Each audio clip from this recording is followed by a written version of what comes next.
আমি শুরুতেই বলেছি যে আমাদের একেবারে ৯ তারিখেই দাবি ছিল, ঘোষণা ছিল যে উচিত হবে অন্তর্বর্তীকালীন সরকারের একটা কৌশল তাদের উপর যে অর্পিত দায়িত্ব সেটাকে একটু নিজেরা বিশ্লেষণ করে অংশীদারদের সাথে আলোচনা করে একটা স্ট্র্যাটেজিক রোড ম্যাপ তৈরি করা। সেই জিনিসটা করতে পারলে যে টাইম ফ্রেমটা সেটার মধ্যে টাইম ফ্রেমটা থাকতো। যে নেই এখনো পর্যন্ত সেটা পরিষ্কার না, এটা আমাদের দিক থেকে পরিষ্কার না, এটা কিন্তু আমরা চিন্তিত করছি। এটি অপরিহার্য বলে আমরা এখনো মনে করছি, এখনো সময় আছে একটা টাইম ফ্রেম ঘোষণা করার।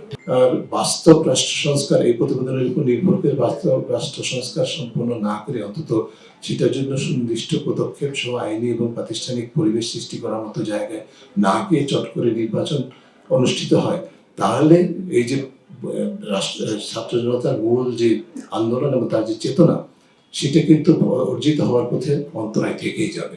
এই বিষয়টা মনে রাখতে হবে। এটাকে বিবেচনায় নিয়ে সরকারই বলতে পারবে যে আমার এই সময়টা লাগবে, সেটা সুনির্দিষ্টভাবে বলাটা আমি মনে করি যে সেটাও কিন্তু যখনই বলবেন যে উদাহরণস্বরূপ একটা এক্সপিরিয়েন্স বললেন, সেটাই গিয়ে পাথরে কোথায় করা হতে হবে এমন কোনো কথা নেই। এটা তো রাজনীতি, এটা তো রাষ্ট্র পরিচালনা। সবসময় কিন্তু সেটার পরিবর্তনের সুযোগ থাকবে, প্রয়োজনে এগিয়ে আনা যাবে, পিছিয়ে নেওয়া যাবে যদি সমঝোতা থাকে।